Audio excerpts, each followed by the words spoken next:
I stared at the sketchbook in my hands while Ethan leaned back on his couch, swirling his drink like he owned the whole world. So this is your big dream, he said, lifting one eyebrow.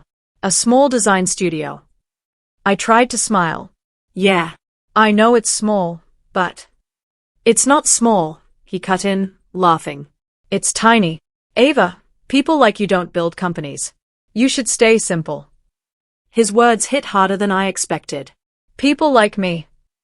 I asked quietly. He shrugged. You know what I mean.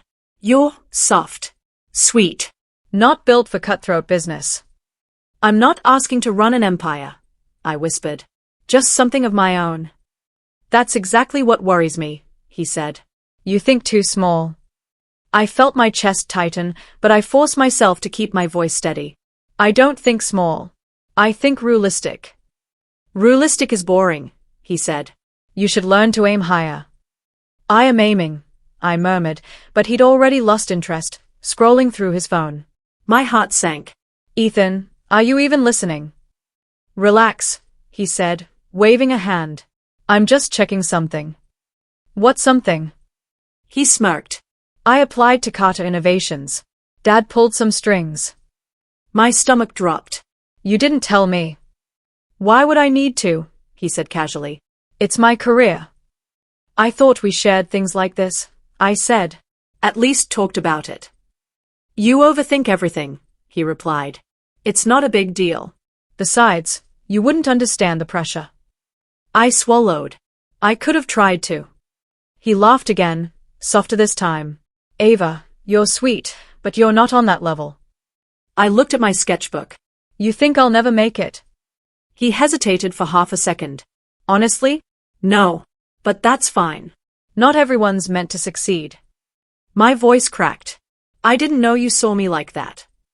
Don't be dramatic, he said. I'm just being honest.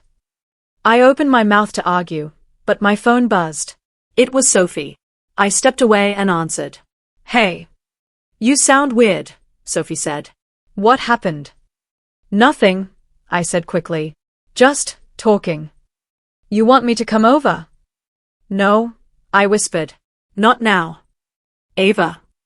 I'll call you later, I said and hung up before I broke.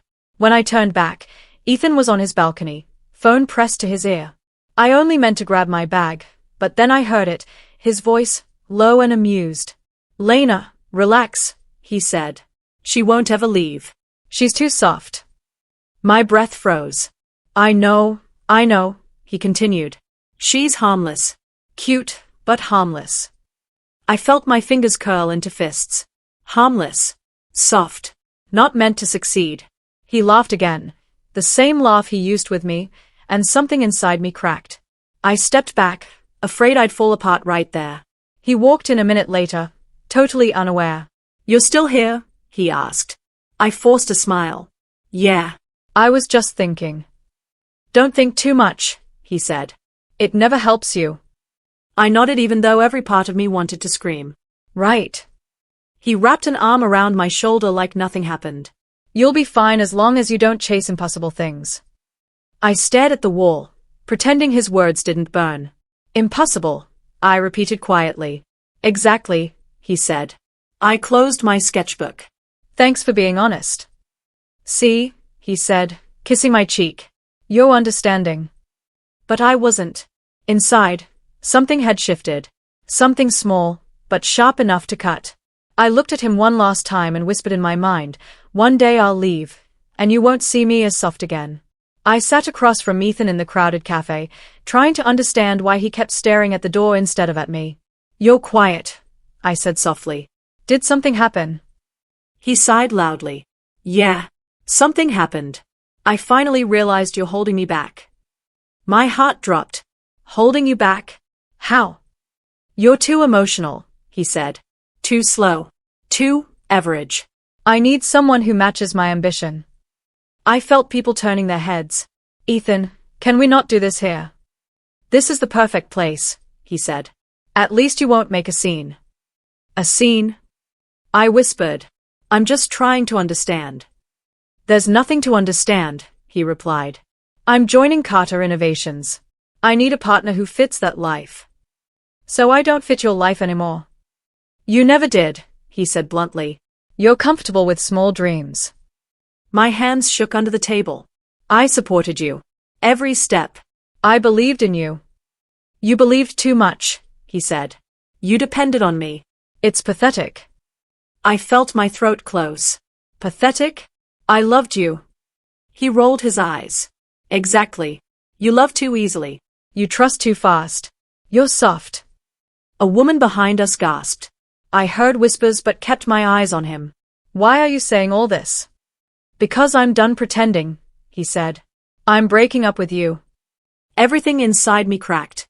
Just like that. Yeah, he said. I'm choosing my future. And you're not in it. Tears blurred my vision. Ethan, please. Don't beg, he snapped. It's embarrassing. I pushed back my chair. I'm not begging. I'm hurt. He shrugged. You'll get over it. I stood, trying not to fall apart.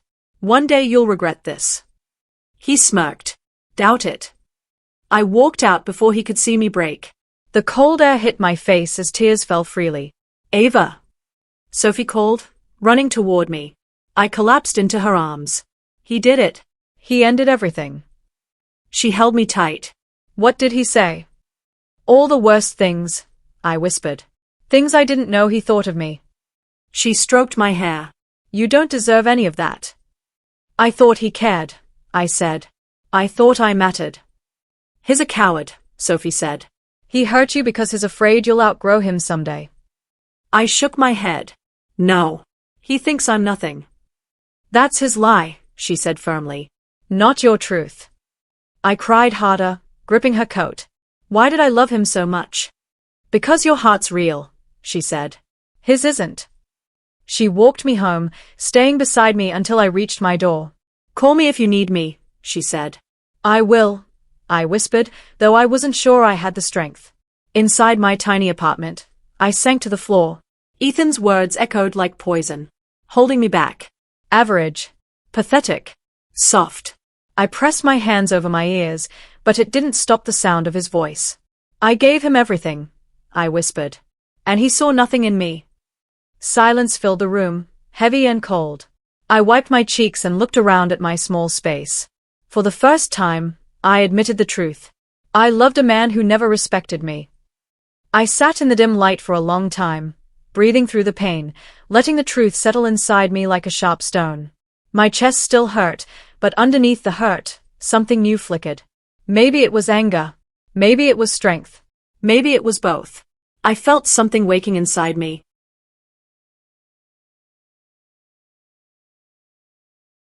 I dragged myself through the office corridor, trying to pretend everything was normal, but my mind kept replaying Ethan's voice. Victoria Blake stopped by my desk and tapped her pen sharply. Ava, my office. Now. My stomach dropped. I followed her, praying I wouldn't fall apart again. I hated how fragile I felt. Sit, she said, closing the door behind me. I sat stiffly. Your performance has crashed this week. Missed deadlines, wrong files, shaky presentations. I opened my mouth, but she raised her hand. Don't explain. I don't need excuses. I need you to wake up. Her blunt tone stung, but something inside me tightened instead of breaking. I'm trying, I whispered. Try harder, she said. Everyone has problems, but you can't let them eat your career. I stared at the floor, fighting tears. Do you want this job? She asked. Yes, I said quickly. Then act like it, she replied. Something about her firmness hit me differently. It felt like someone shaking me awake.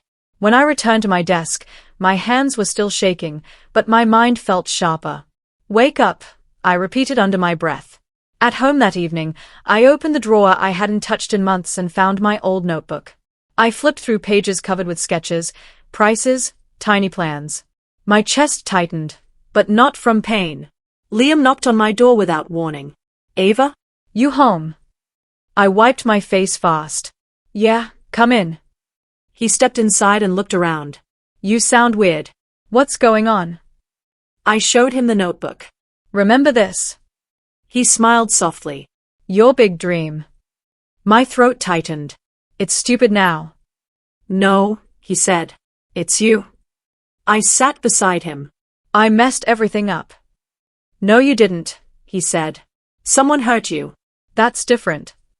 Tears burned in my eyes. I feel like I'm starting from nothing.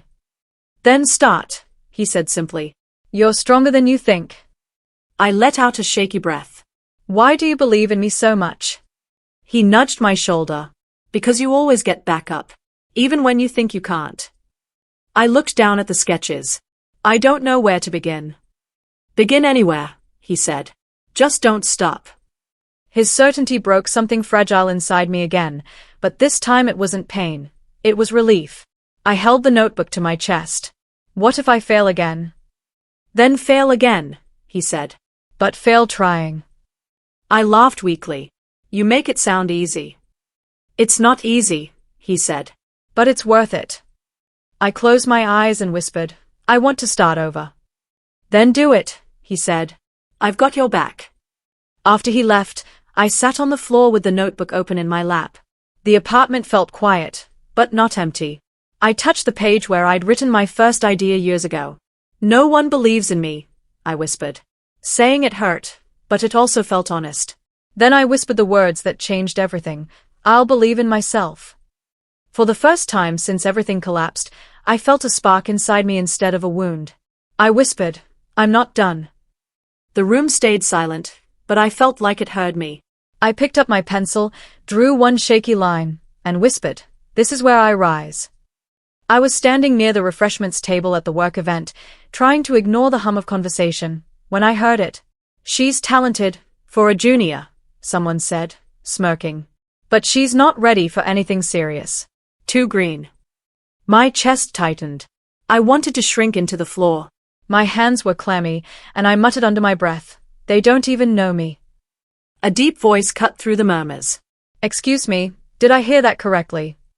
I turned to see a man in a sharp suit, mid-30s, his eyes calm but piercing. Who said I'm too green? The group of employees looked nervous, and one mumbled, We didn't mean. He raised a hand. I'll ask again. Who said that? I didn't know what came over me. I said it, I whispered, almost ashamed. I was just trying to understand. The man's gaze softened slightly. You drew this? He pointed to my sketches laid out on the table. These are yours. I nodded, unsure if I should speak. Yes, they are my ideas. He leaned closer, examining them. These aren't junior level. You have real talent. Your eye for design, it's impressive. My stomach fluttered. Thank you, I said, my voice barely audible. I've been trying to. Trying to prove yourself? He asked. Don't let anyone define your limits. You see potential, I see execution. That's rare. I blinked, stunned. His words felt like sunlight breaking through a storm I hadn't realized I was in. I'm Daniel Hayes, he said, extending a hand. CEO of Hightower Tech. I mentor young designers who show promise. I'd like to offer guidance, no strings attached. Just mentorship. Guidance? I asked, my heart racing. I don't know what to say. Say yes, he said simply. You'll know the rest as we go. Before I could respond, a soft voice spoke beside me. I think this is amazing, said a woman holding a notebook. I'm Emily Rhodes. I work in design, too. I'd love to collaborate with you. I looked at her and felt a spark of relief. Finally, someone who believed in me, not just words, but action. Daniel smiled again. Remember, Ava, your potential isn't dictated by others' opinions. You decide your boundaries, not them. I felt a rush of energy, like something inside me had woken from a long sleep. I'll do my best, I said, trying to keep my voice steady. Good, Daniel said. Then start small, dream big, and don't stop. I looked at my sketches, at Emily smiling beside me, at Daniel watching patiently. For the first time in months, I felt seen, understood, and capable. When I left the event later, the city lights blurred around me. My dreams no longer felt small. I whispered to myself, this is just the beginning. I'm going to make it mine. I sank into the chair at Daniel's office, my laptop open and sketches scattered around me. I don't know if I can finish this on time, I admitted, my fingers hovering over the keyboard. Daniel glanced up from his own desk. Ava, slow down. Focus on one piece at a time. I'm trying, I said, biting my lip. But what if it's not good enough? He leaned back, arms crossed. Then you improve it. Nothing in this world is perfect on the first try. Emily, sitting beside me, offered a small smile. You're doing fine. Remember, everyone starts somewhere. I know, I whispered, though doubt clung to me like a shadow. That night, I stayed late, my apartment light spilling onto the empty street below. I heard Ethan's voice in my head, sneering, "You'll never make it. You're too weak." I clenched my fists. "I'm not weak," I muttered to myself. Not anymore. The next morning, Emily was already there. "Good morning, Ava." I made coffee. I smiled, grateful. "Thanks. I needed that." "You've been working non-stop," she said. "But it shows. Your sketches are sharper. Your ideas are cleaner." "I just hope Daniel agrees," I admitted. "He does," she said. "I can see it." "You're improving every day." During our weekly meeting, Daniel nodded at my work. "Ava, these concepts are strong. You're finding your voice. Keep building on this momentum." I swallowed hard. I thought I'd never feel like I could do this again. "Then don't let the past dictate your future," he said firmly. I nodded, returning to my desk. Every line I drew felt heavier and lighter at the same time. Heavier because I cared, lighter because I finally felt capable. Emily whispered suggestions, and Daniel's brief approval steadied me when doubt crept in. Weeks passed. Projects piled up, but my confidence grew with every completed design. I signed my name on a piece for the first time and whispered, "I did this." The words felt strange, almost foreign, but they were mine. Then, a notification pinged on my laptop. An email from Carter Innovations. My stomach froze as I clicked it open. "Dear Ava, we are impressed with your portfolio and would like you to apply for a senior design position."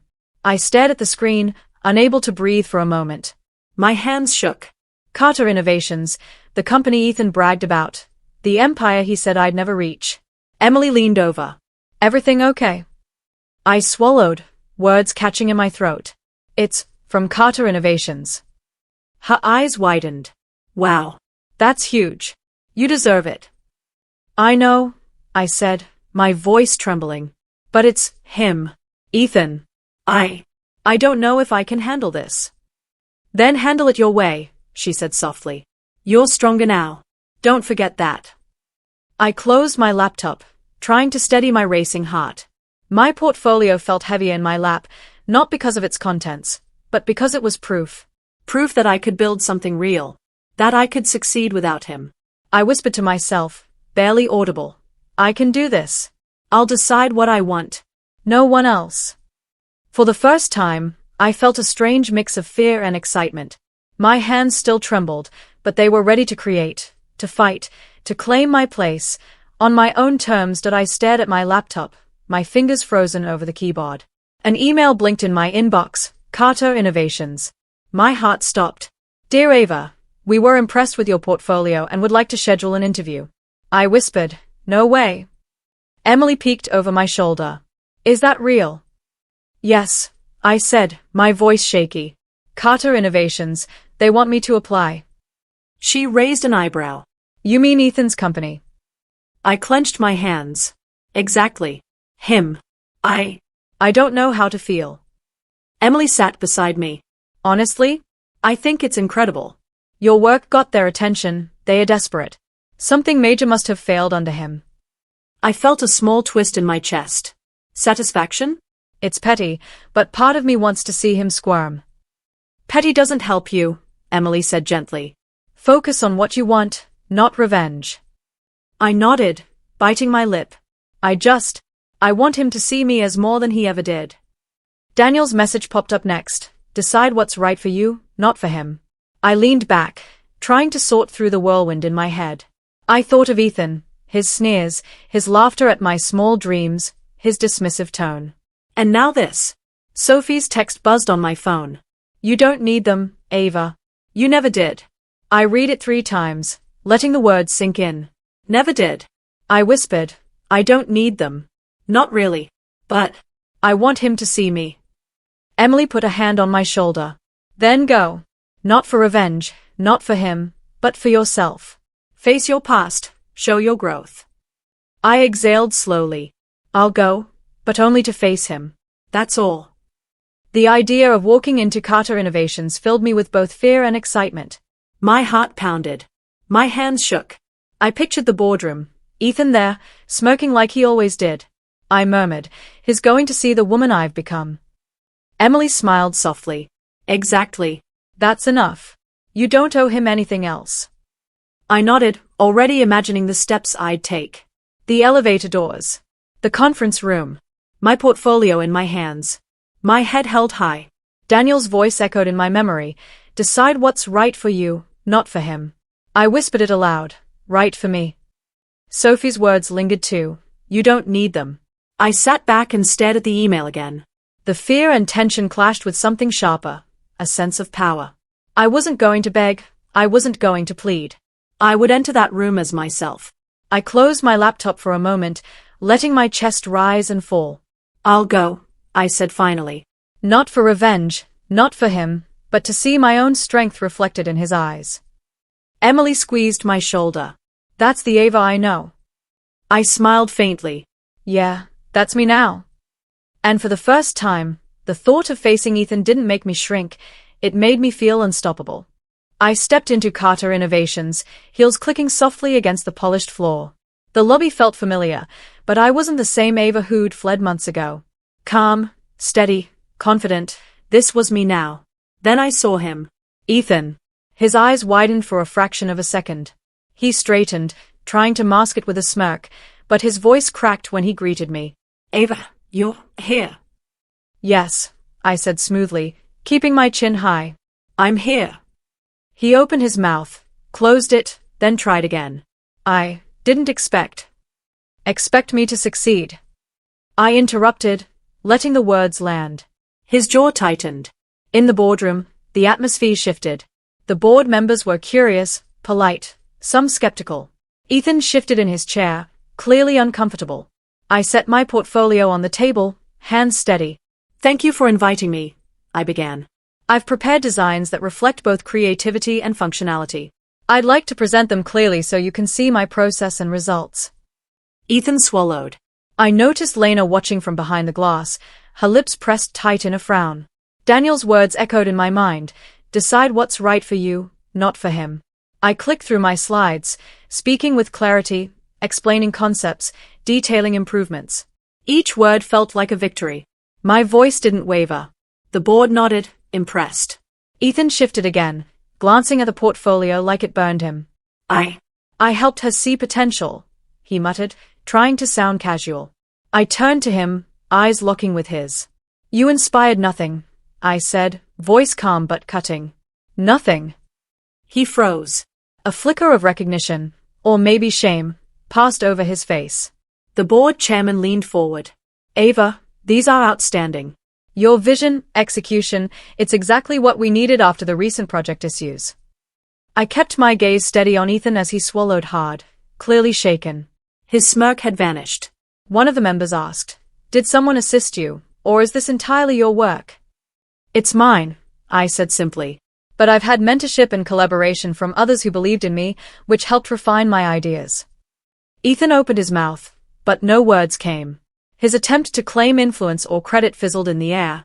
Lena's eyes narrowed from behind the glass, jealousy radiating off her. I didn't care. She, like him, would see that my progress wasn't about anyone but me. The meeting ended. Board members thanked me, shook my hand, praised the work. Ethan trailed behind, trying to compose himself. I walked past him without a word, letting the silence speak louder than any reply. Outside the room, I exhaled, letting tension slide from my shoulders.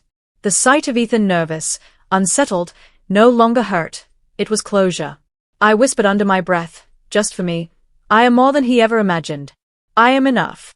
I am mine. And for the first time in months, I felt unshakable. The boardroom was silent after my presentation, the energy almost tangible. Then the chairman leaned forward, smiling. Ava, your work is exceptional. We'd like to offer you a senior designer position, starting immediately. I froze, staring at the papers he handed me. My hands shook slightly, but my voice stayed steady. "Thank you," I said, placing my portfolio down. Ethan cleared his throat behind me, forcing a smile. But I saw it, fear flickering behind the mask. He stepped closer, lowering his voice. "Ava," he whispered, trying to sound casual, though it trembled. "Don't embarrass me. Just accept it." I turned to him, letting my eyes meet his.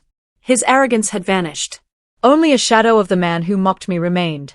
"You once said I was too simple for big dreams," I said slowly, letting each word sink in. "Today, you're asking for my help." His face went pale. I could feel the room's eyes on us, the tension thick and heavy. He opened his mouth. Ava." I held up a hand, cutting him off. "No. This is my decision, not yours." I picked up the contract, studied it for a moment, then gently pushed it back across the table. "I don't work for people who doubted me," I said, calm but unwavering. A gasp ran through the room. Heads turned, whispers started. I didn't flinch.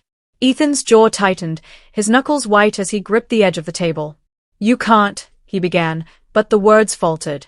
"You underestimated me," I said, voice clear. "You thought I'd never leave, never grow, never succeed. I've done all of that on my own terms. And now? I walk away." Lena's eyes widened in disbelief behind the glass. Her face twisted in anger, and she stormed out without a word.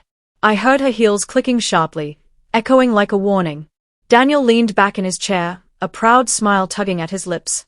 Emily nodded at me, soft but approving, and I felt a surge of gratitude.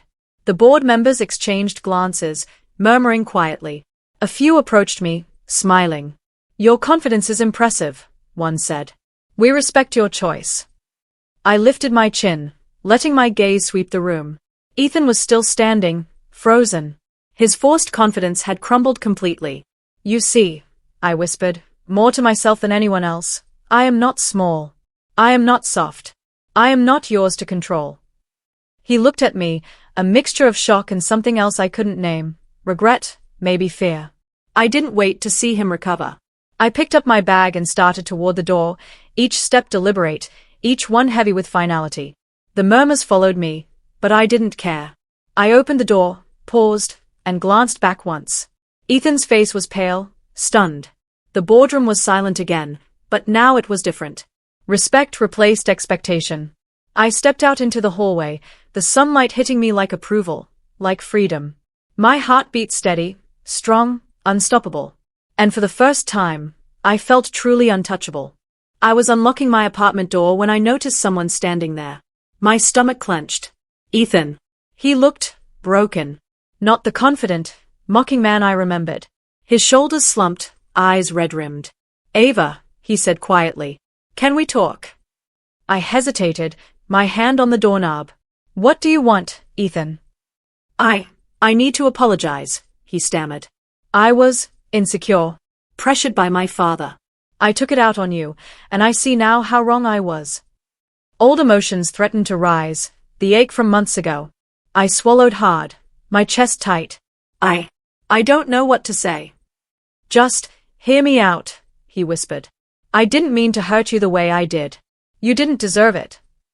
I glanced at him, the memories flashing, the cafe, his laughter, his words cutting through me.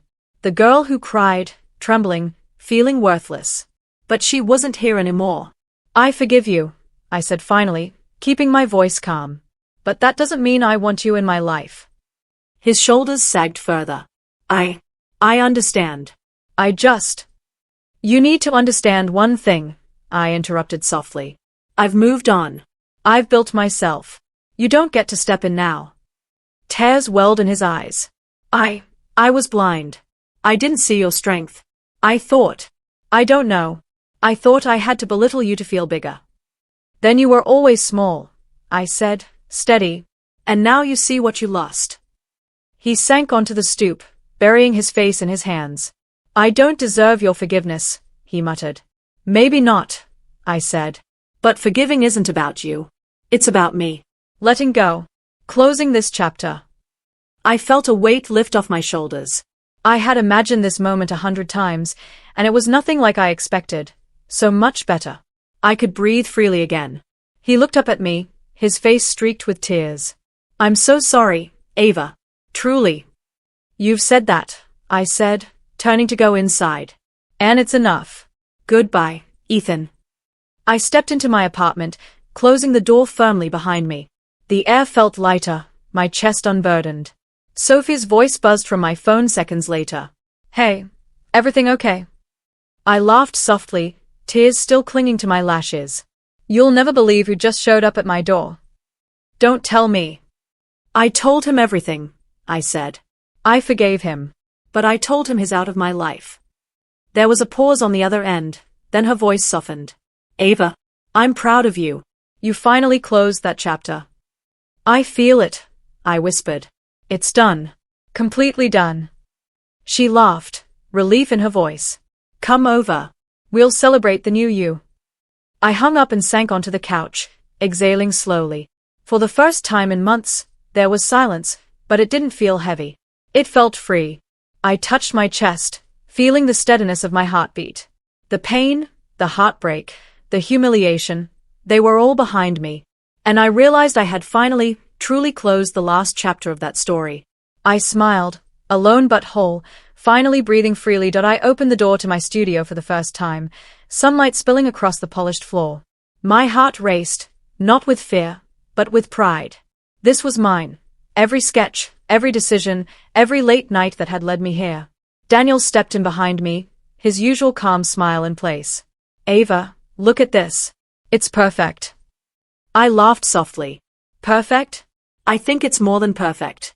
It's alive. Emily followed, carrying a stack of decorations.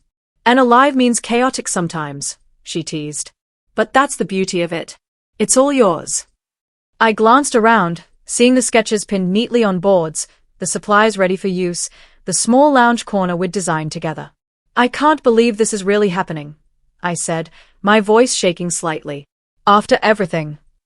After everything, you did it, Daniel said, placing a hand on my shoulder. You believed in yourself when no one else did.